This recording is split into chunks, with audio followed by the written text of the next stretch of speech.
this video, we're going to be showing some laps at Track Night in America at Heartland Park in May of 2023.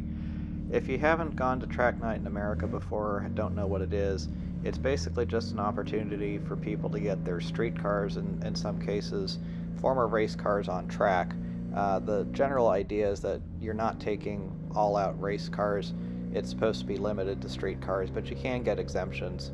In this case, I'm driving my 1983 Mazda RX-7 that used to be an SCCA IT7 class race car, but the IT7 class is essentially a prepped street car. There's not a whole lot of modifications that you're allowed to do with it. This car had raced for about 10 years, sat for about 10 years, and then I resurrected it. And I have some other plans to hopefully eventually do competitive racing, but for now I really enjoy these. So I try to go out to every one of these that exists. Heartland Park is one of the tracks that Track Night in America uses. They have them about once a month between April and October, so you've got a good number of opportunities to go out. So these are just laps going around, and I'll make some comments where appropriate. One thing I'll note is that the RX-7 in this first-gen fashion is really quite slow. It handles the corners very, very well, but it does not have good acceleration, and so compared with most of the modern street cars that people bring to these sorts of things, and at this track, which is very much a horsepower track, it tends to get past quite a bit. So let's keep watching and I'll make a few comments.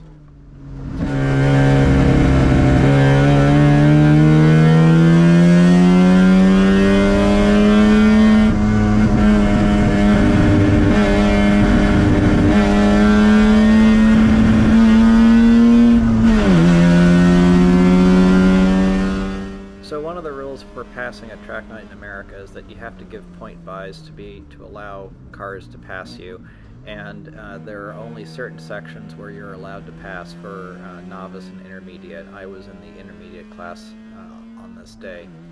So that Corvette was up behind me. I knew he was going to be able to go faster than me, so I stuck my left arm out the window to indicate that he could pass, and so he passed on that straight.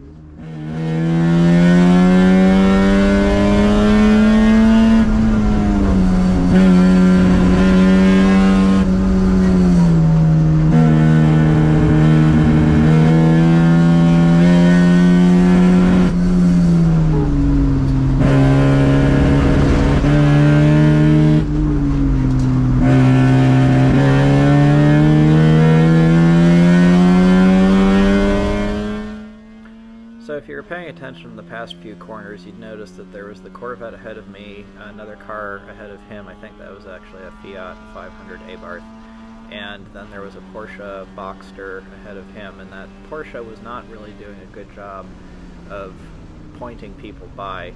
In fact, in a little bit you'll see I get stuck behind him, and he was not letting me by. By the way, my first lap time was 2 minutes and 24 seconds, which on the out lap, trying to let everything get warmed up, was okay, but they do get better.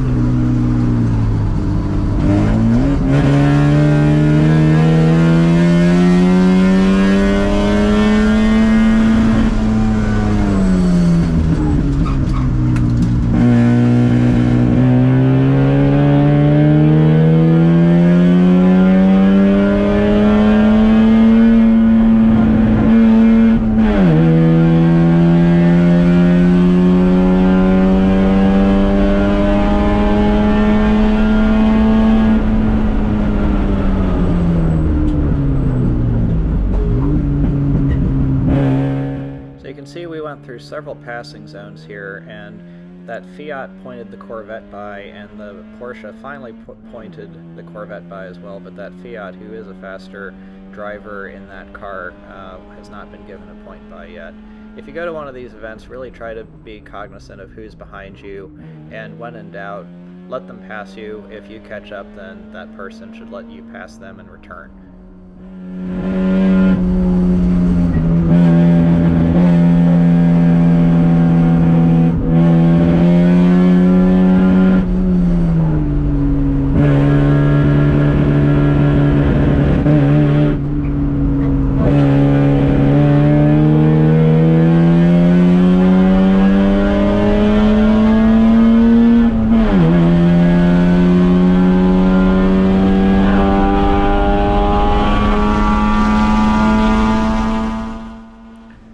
second lap my time was 2 minutes 19 seconds, and as you can see, that Fiat ahead of me has blown something and created a whole lot of smoke behind him, so I slowed down to give him some distance and he pulled off over there.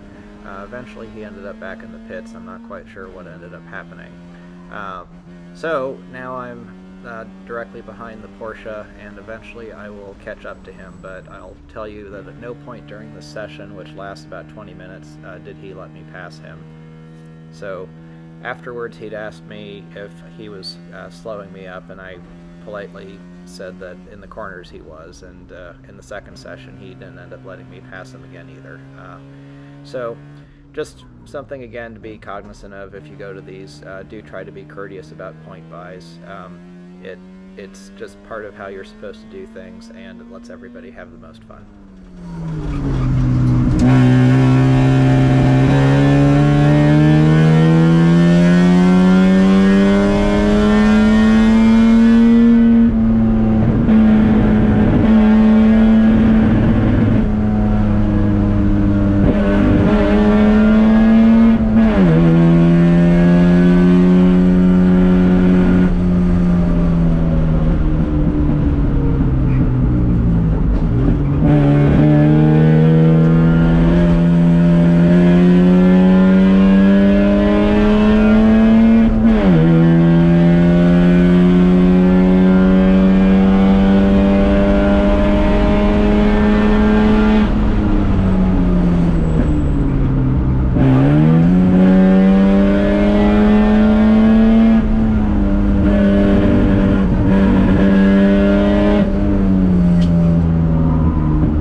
Lap was 2 minutes 21 seconds.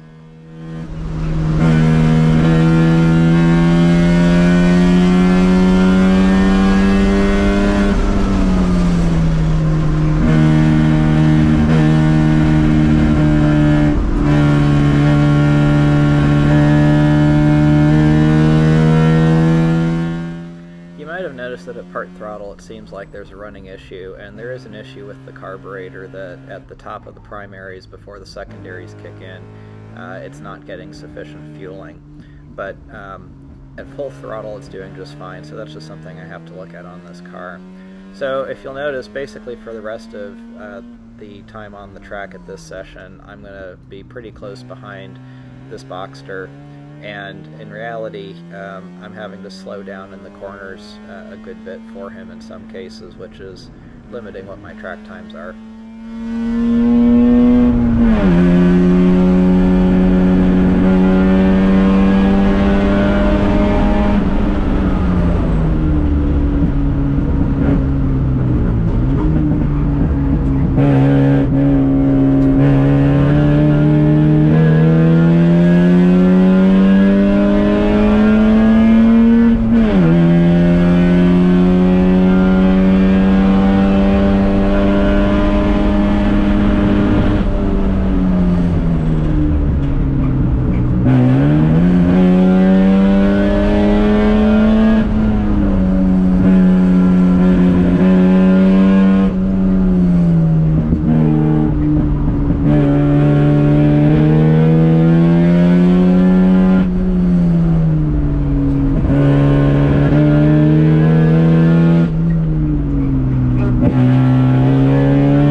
that Fiat again, trying to make his way back to the pits. I'm assuming that he got instructed to do it that way. This ends up being my slowest lap at 2:24, and I think that corner and then the remainder of the course where between slowing down for the Fiat and that blue car that passed me, and then the Porsche generally driving slower through the rest of it, is probably why this one was so much slower than the others.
put out the checkered flags to indicate that this is the last lap and everybody's going to go in, so that's why everyone's slowing down. It's always good after you've been driving the car hard to try to take it easy into the pits and let your brakes cool down on their own a little bit from just driving normally, and that way they'll hopefully cool off easier and not have any kind of warping or anything like that.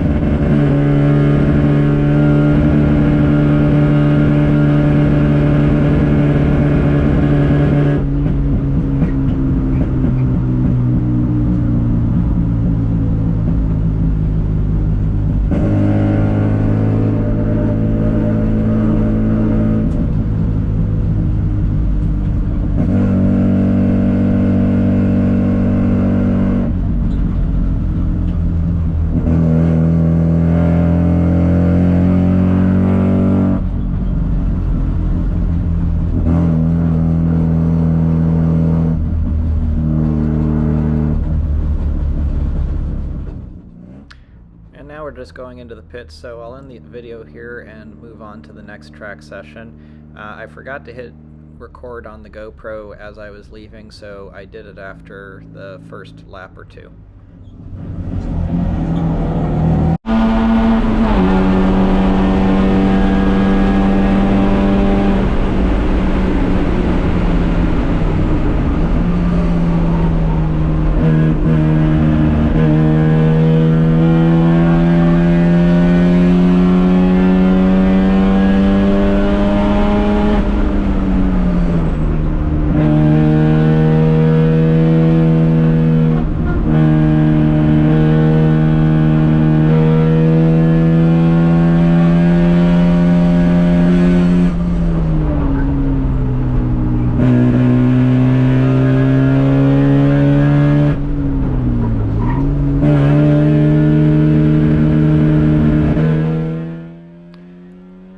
In the pits between the first session and the second session, I increased the tire pressure in the back just a few psi because it seemed like the back end was getting a little bit too loose.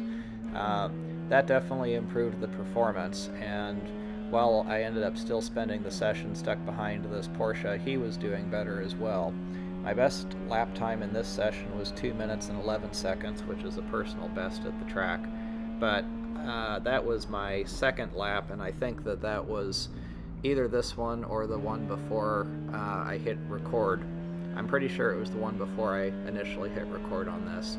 So this was definitely a better session, although towards the end I feel like I was starting to probably overdrive the car a little bit in some of the corners, but my times were all still in the 2:11 to 2:14 range, so that's pretty good.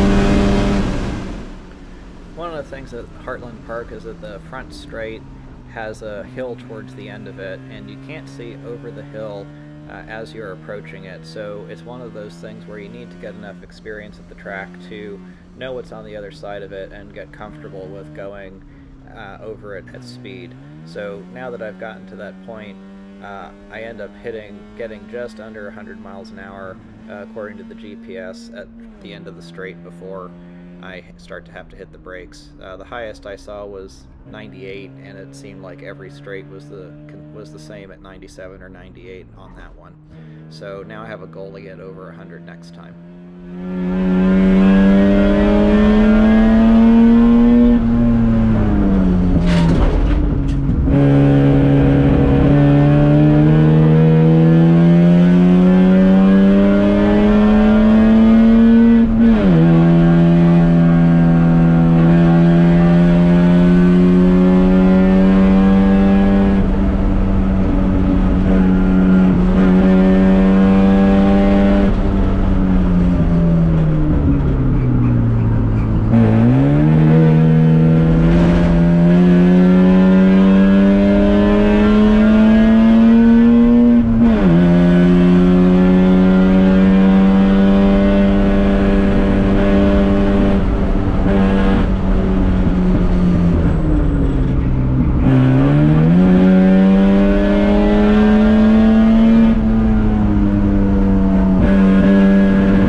taking too much speed in, which is why I kind of went over the rumble strips there.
By now you can see that at virtually every corner I'm catching up and having to slow down for the Porsche ahead of me.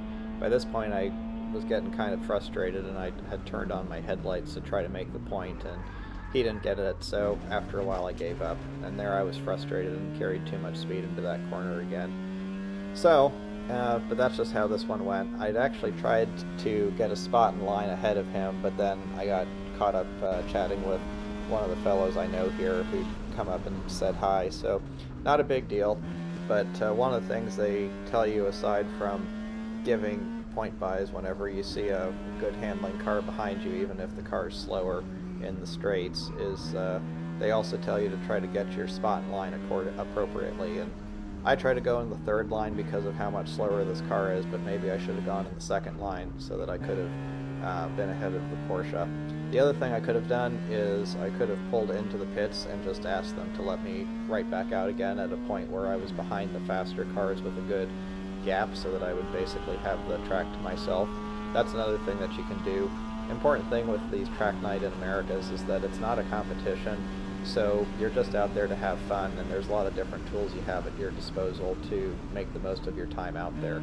I'm certainly still learning them, and having a car that is significantly slower and other people know it's slower, there tends to be a bit of a mental block that people don't want to let a car that they know is slower past them.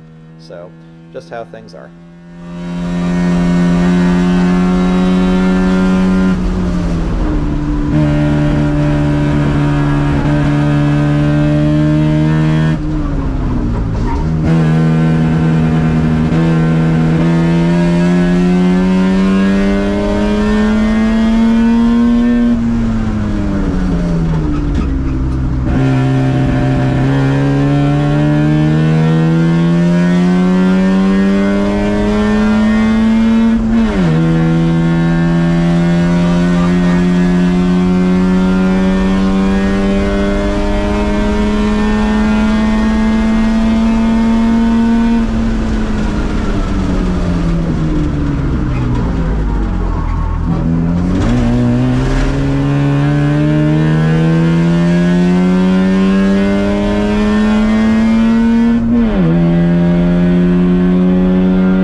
Is that I tend to accelerate at full throttle through the corners as much as I can. One thing I found with this car is that it seems to corner the best under full throttle. So what I end up trying to do is get my braking such that I can do the entire corner at full throttle to help keep the car more neutrally balanced, and then also try to do a late apex to help with that.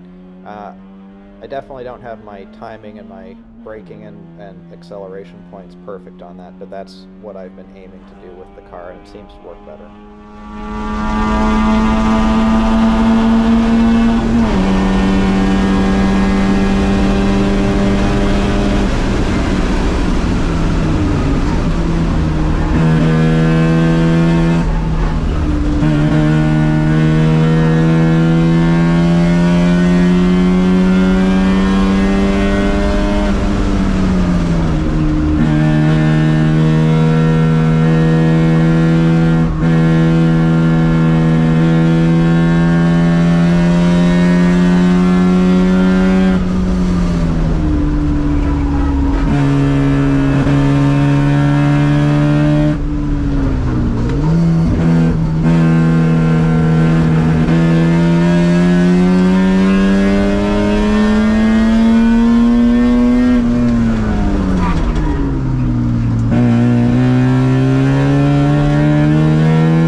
And now they put the checkered flags out again for this session.